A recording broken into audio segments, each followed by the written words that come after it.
Hardaway, Hardaway.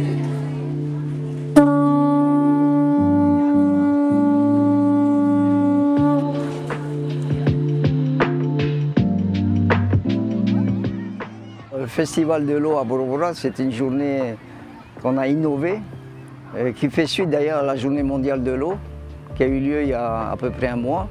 Nous avons, avec notre partenaire, la Polynésienne des eaux, qui représente VTI, voulu organiser, marquer cette journée comme la fête de l'eau à Bora Bora.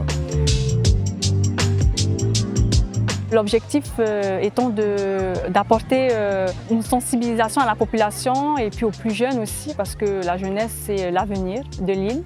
Et puis on a proposé une quinzaine d'ateliers. Par rotation, on a pu rencontrer chaque élève et répondre à leurs questions, leur faire passer des messages aussi.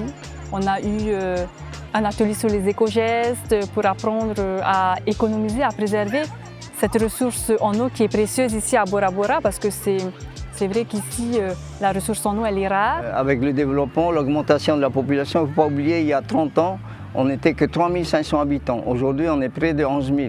Donc il faut savoir donner de l'eau potable à tout le monde. Et pas uniquement à la population, à l'économie aussi, l'économie touristique.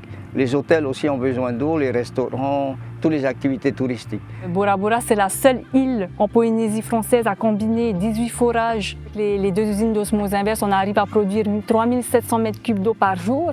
C'est beaucoup, c'est à une échelle d'une commune, c'est énorme et puis c'est très innovant de la part de la commune d'avoir mis en place ce type d'installation. C'était pratiquement un pari impossible il y a 36 ans. Tout le monde disait impossible de donner de l'eau potable courante à toute la population, tellement on ne trouvait pas la solution. Bon, le tourisme fait vivre l'île, mais aussi il faut que le tourisme aide la population à accéder à ce service public. Il y a l'eau, il y a l'assainissement, il y a les déchets, tout.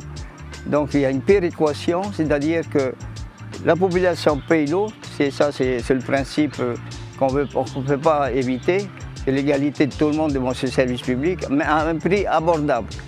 Et pourquoi un prix abordable? Parce que l'activité économique permet de soutenir une bonne partie du coût de l'eau.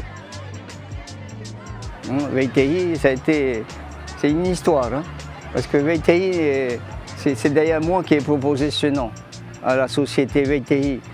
C'est un lieu dit, un lieu où il y avait une source. Et voilà, donc VTI rappelle le retour à la source, à la terre, à cette terre nourricière qu'est notre Bora Bora.